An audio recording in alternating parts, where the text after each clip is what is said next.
Welcome to let's start education Surya. नमस्कार दोस्तों, आज के इस वीडियो में subject electrical circuit and network, topic current electricity का एमसीक्यू करवाने वाले हैं। यदि आपके पास JB Gupta, R K. Rajput, V K. Mehta का बुक यदि आपके पास नहीं है तो आप हमारे साथ इस चैनल पे बने रहें। हम इस चैनल पे सारे बुक्स का एमसीक्यू करवाने वाले हैं। तो आज के वीडियो को हम स्टार्ट करते हैं, तो आप हमारे साथ लास्ट तक बने रहें जिससे कि आपका कॉन्सेप्ट जो है क्लियर हो। तो चलिए आज का जो एमसीक्यू है उसको स्टार्ट करते हैं। पिछले वीडियो में हम 60 एमसीक्यू करवा चुके हैं, तो उसके आगे का एमसीक्यू कंटिन्यू रखते हैं। तो क्वेश्चन नंबर 61 में है the hot resistance of the bulb filament is higher than its cold resistance because the temperature coefficient of the filament is, यानी बल्ब फिलामेंट है उसका हॉट रेजिस्टेंस जो है हायर है उसके कोल्ड रेजिस्टेंस के। तो इसका टेम्परेचर कोफिशिएंट क्या होना चाहिए फिलामेंट का? ए में है 0, बी में है निगेटिव, सी में है पॉजिटिव, डी में है अबाउट 2 ohms पर डिग्री। तो हम लोग जानते हैं कि रेजिस्टेंस जो होता है बल्ब फिलामेंट का वो पॉजिटिव टेम्परेचर कोफिशिएंट होता है, क्योंकि जब हम टेम्परेचर को राइज करते हैं तो उसके साथ रेजिस्टेंस का वैल्यू भी राइज होता है। तो इसका करेक्ट आंसर हो जाएगा option number C. Next question 62 की ओर बढ़ते हैं। Heat in an conductor is produced on the passage of electric current due to, यानी कंडक्टर में हीट जो है किसके कारण प्रोड्यूस होता है जब हम उससे इलेक्ट्रिक करंट पास करवाते हैं? तो ए में है रिएक्टेंस, बी में है कैपेसिटेंस, सी में है इम्पीडेंस, डी में है रेजिस्टेंस। तो हम लोग जानते हैं ये रेजिस्टेंस है, इससे करंट जब पास होता है तो इससे I² लॉसेस होता है, इसके कारण हीट प्रोड्यूस होता है, यानी इसका करेक्ट आंसर हो जाएगा option number D. Next question 63 की ओर देखते हैं। The insulation on a current carrying conductor is provide, यानी करेंट कैरिंग कंडक्टर पर इंसुलेशन प्रोवाइड किया जाता है किस लिए? To prevent leakage of current, B में है टू प्रिवेंट शॉक, सी में है both of above factor, D में है none of the above factor. तो इसका करेक्ट आंसर हो जाएगा option number C, to prevent leakage of current, to prevent shock. Next question number 64 की ओर बढ़ते हैं। 64 में है the thickness of insulation provided on the conductor depends on, यानी कंडक्टर पे जो हम इंसुलेशन का थिकनेस प्रोवाइड करते हैं वो किस पे डिपेंड करता है? ए में है the magnitude of voltage on the conductor, B में है the magnitude of current flowing through it, C में है both A and B, D में है नन ऑफ द एबव।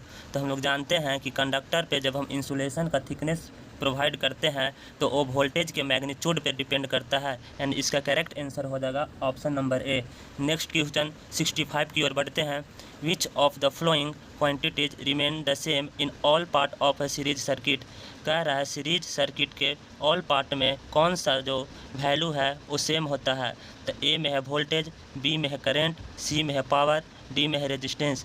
तो इसका करेक्ट आंसर हो जाएगा ऑप्शन नंबर बी, यानी सीरीज में करंट क्या होता है? सेम होता है। नेक्स्ट क्वेश्चन 66 की ओर बढ़ते हैं।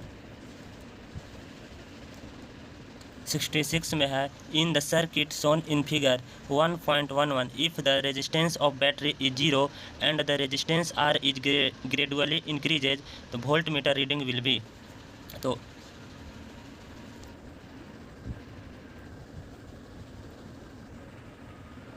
इसका ए में है डिक्रीजेज, बी में है इंक्रीजेज, सी में है first increases and then decreases, D में है रिमेंस कांस्टेंट। तो इसका करेक्ट आंसर हो जाएगा option number D, remains same.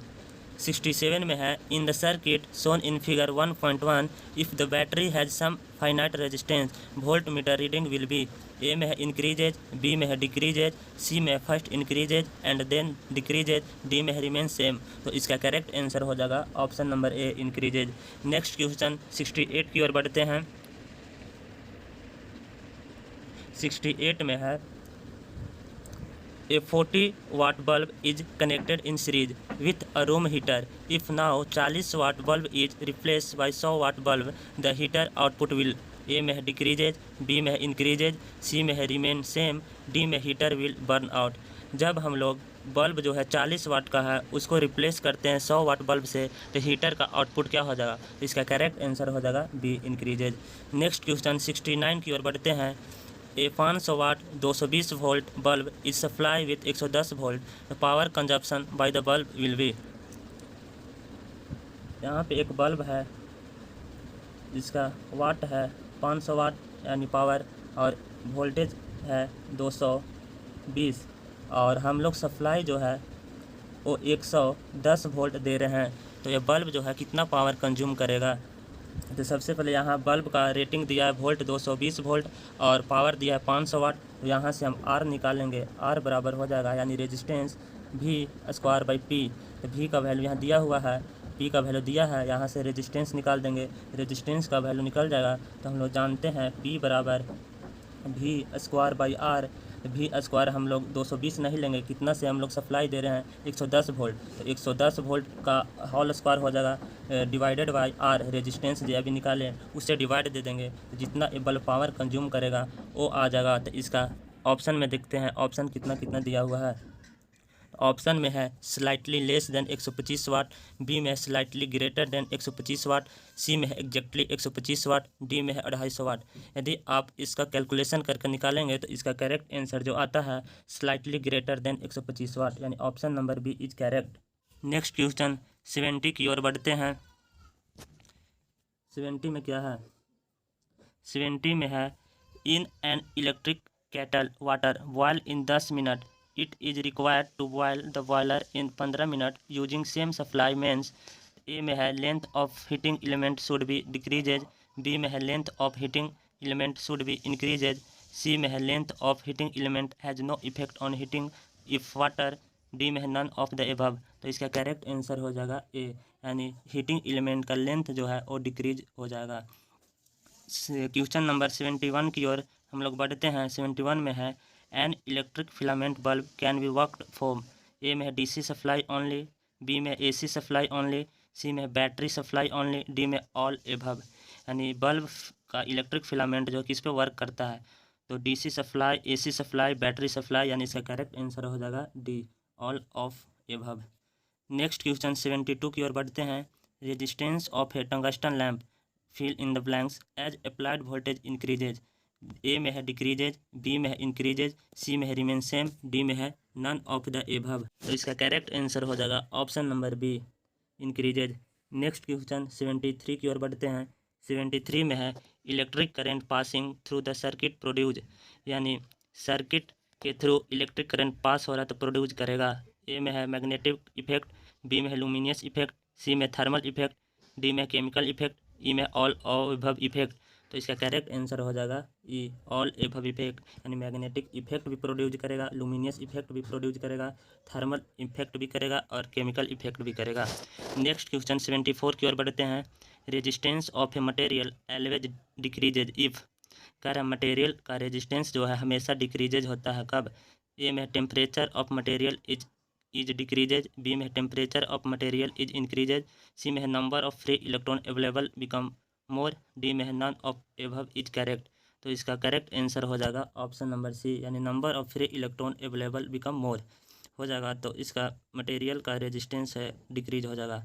Next question 75 की ओर बढ़ते हैं। 75 में है if the efficiency of a machine is to be high what should be low, कह रहा है यदि मशीन का इफ़िशियंसी हमें बढ़ाना है, हाई करना है तो क्या लो होना चाहिए। ए में इनपुट पावर, बी में लॉसेस, सी में है true component of power, D में है किलोवाट आवर कंजप्शन और ई में है ratio of output to input. अगर इसका करेक्ट आंसर हो जाएगा ऑप्शन नंबर बी, यानी मशीन का जब इफ़िशियंसी में हाई करना है तो उससे में जो लॉसेस जो होगा उसको हम लोग लो कर देंगे तो ऑटोमेटिकली है कि इसका इफ़िशियंसी जो है हाई हो जाएगा। नेक्स्ट क्वेश्चन 76 की ओर बढ़ते हैं।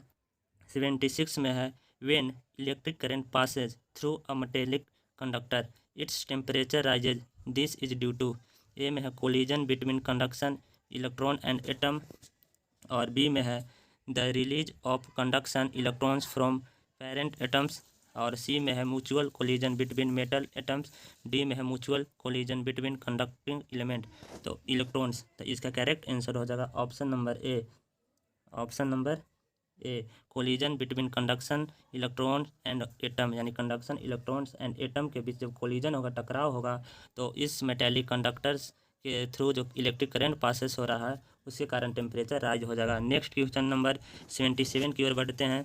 77 में है 2 bulbs of 500 watt and 200 watt rated at 250 volt will have resistance ratio at, यानी 2 बल्ब है, यानी एक बल्ब ए है, एक बल्ब ए है। एक का रेटिंग जो है वो 500 वाट है, दूसरे का है 200 वाट। अब वोल्टेज इसका 250 है, इसका भी 250 है। तो यहाँ पे पावर दिया हुआ है, वोल्टेज दिया है, तो यहाँ से हम आर रेजिस्टेंस निकाल लेंगे V/P, यानी इस फॉर्मूला को हम लोग दोनों बल्ब के लिए अप्लाई करेंगे। इसका कुछ रेजिस्टेंस आ जाएगा, इसका कुछ रेजिस्टेंस आएगा, और दोनों रेजिस्टेंस को अगर रेशियो में हम करेंगे यानी R1/R2, तो R1 का रेजिस्टेंस आया उसको रख दीजिए और R2 का रेजिस्टेंस आया उसको रख दीजिए। तो इसका रेशियो जो आता है, ऑप्शन देखते हैं ऑप्शन में कितना कितना दिया हुआ है। ऑप्शन में है 4:25, बी में है 25:4, सी में 2:5, डी में 5:2। तो इसका अगर आप रेजिस्टेंस का रेशियो निकालिएगा R1/R2 तो इसका आता है 2:5, यानी इसका करेक्ट आंसर हो जाएगा सी। नेक्स्ट क्वेश्चन 78 की ओर बढ़ते हैं। A glass rod when rubbed with silk cloth is charge because, यानी एक जो है ग्लास रड है, जब उसको हम लोग रब्ड यानी रगड़ते हैं सिल्क के साथ तो क्लॉथ पे चार्ज होगा बिकॉज किसके कारण। ए में है it takes in proton, B में its atom are removed, C में है it gives away electron, D में it gives away positive charge. तो इसका करेक्ट आंसर हो जाएगा सी, यानी यह जो है इलेक्ट्रॉन की ओर जाएगा। नेक्स्ट क्वेश्चन 79 की ओर बढ़ते हैं। 79 में है वेदर सर्किट में भी AC या DC।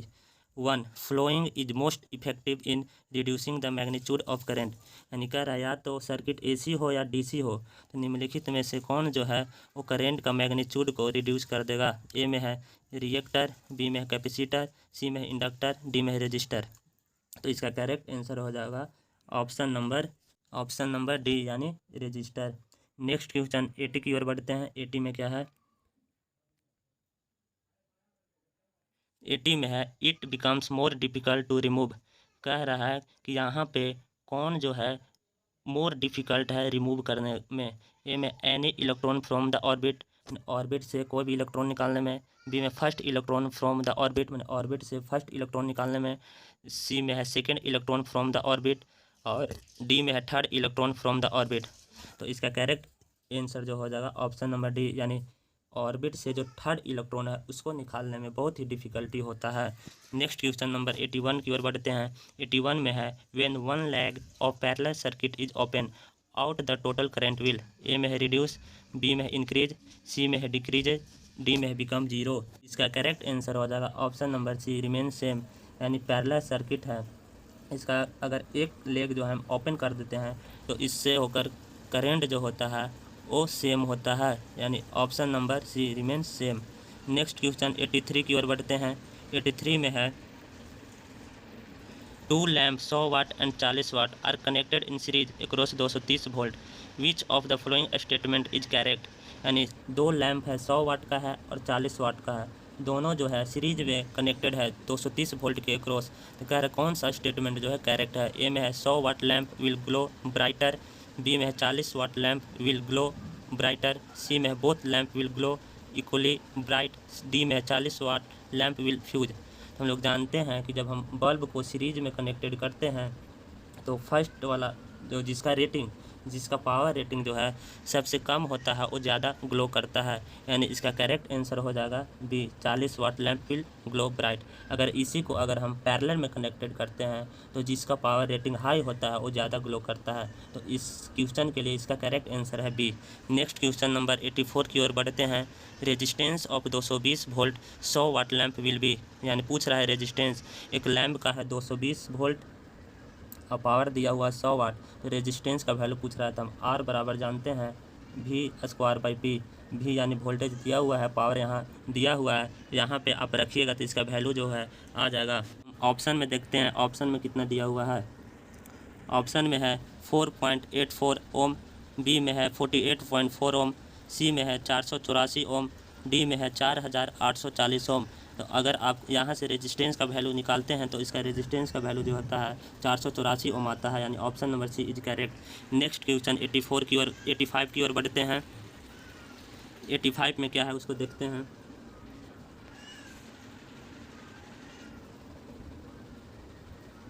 एटी फाइव में है in the case of direct current, नहीं डायरेक्ट करंट के केस में क्या होगा। ए में है magnitude and direction of current remains constant, B में है magnitude and direction of current changes with time, C में है magnitude of current changes with time, D में है magnitude of current remains constant. तो हम लोग जानते हैं ये डायरेक्ट करंट का ग्राफ है।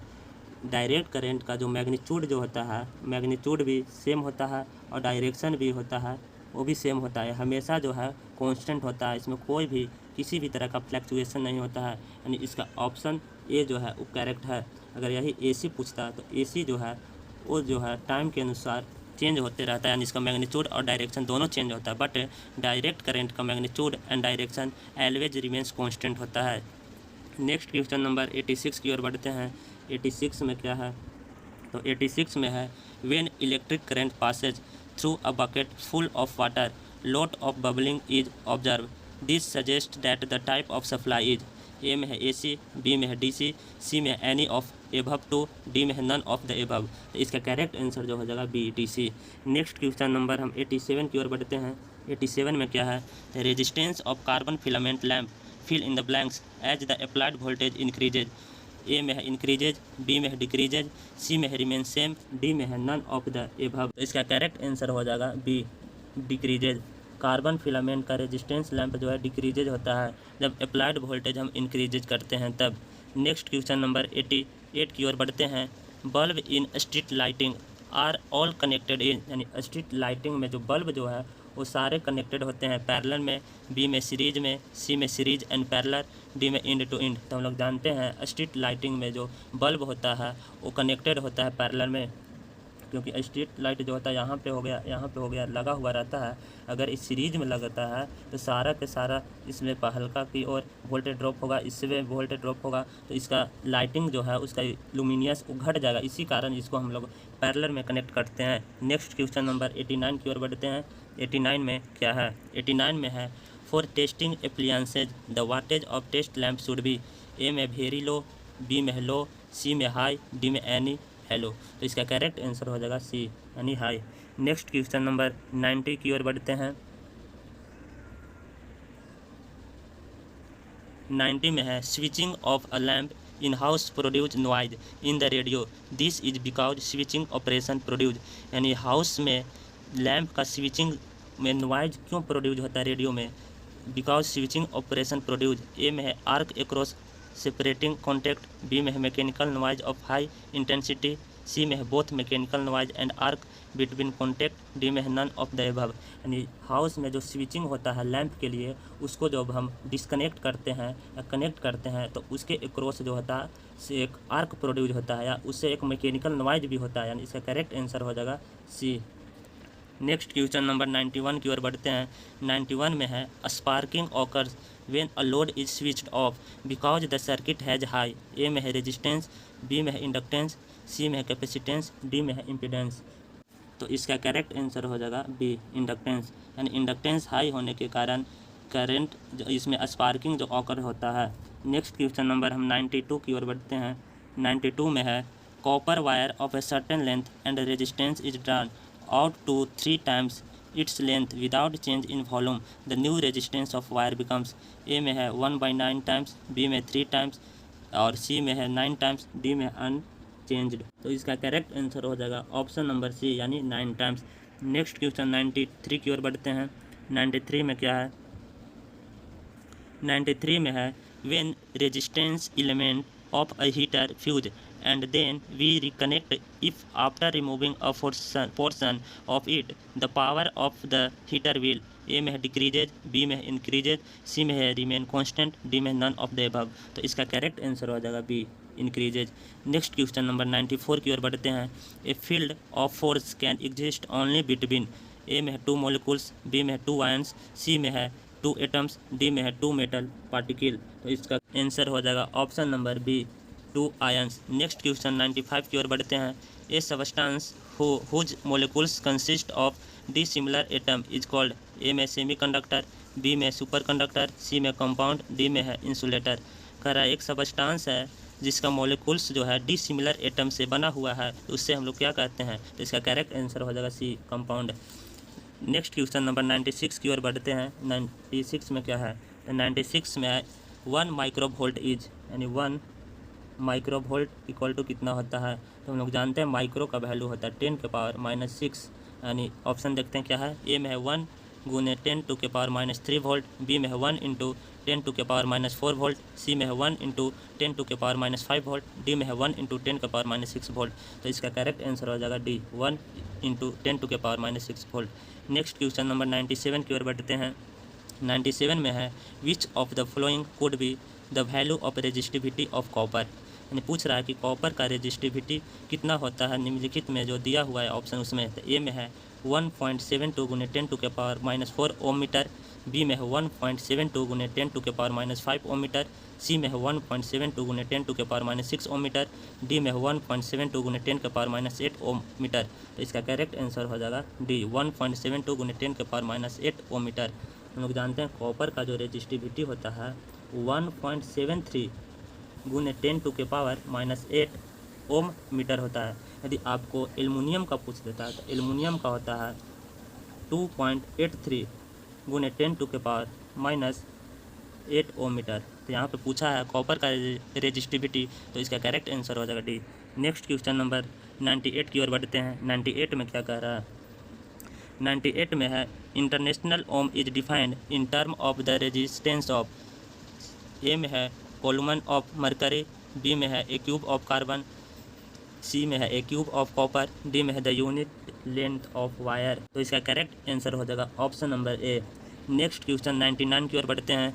3 identical resistance are first connected in parallel and then in series, the resultant resistance of the first combination to the second will be, A में है 9 टाइम्स, बी में है 1/9 टाइम्स, सी में है 1/3 टाइम्स, डी में 3 times.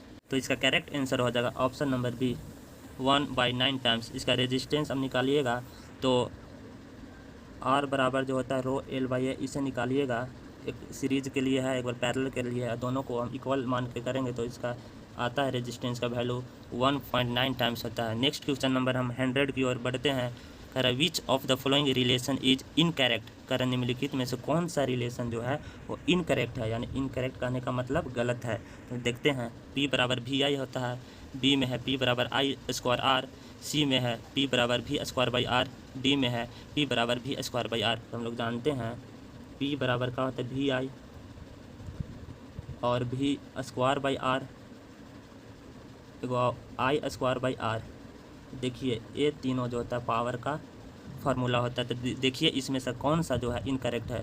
P बराबर VI तो सही है, P बराबर I²R ये भी सही है, P बराबर V/R²। तो देखिए ये जो है सी ऑप्शन वो करेक्ट नहीं है, यानी यह इनकरेक्ट है। यानी पूछ रहा है हमें सवाल में कि विच of the following relation is incorrect, incorrect जो कौन है सी, यानी इसका करेक्ट आंसर हो जाएगा सी। नेक्स्ट क्वेश्चन नंबर हम 101 की ओर बढ़ते हैं। 101 में क्या है, 101 का जवाब आप लोगों को देना है कमेंट बॉक्स में। तो इसका करेक्ट आंसर जो क्या होगा, इसका करेक्ट आंसर मतलब क्या होगा इस क्वेश्चन के, which method can be use for absolute measurement of resistance, यानी रेजिस्टेंस का एब्सोल्यूट मेजरमेंट के लिए कौन सा मेथड जो है यूज होता है। तो आप इसका आंसर जो है कमेंट बॉक्स में दीजिए, इसका करेक्ट आंसर क्या होगा।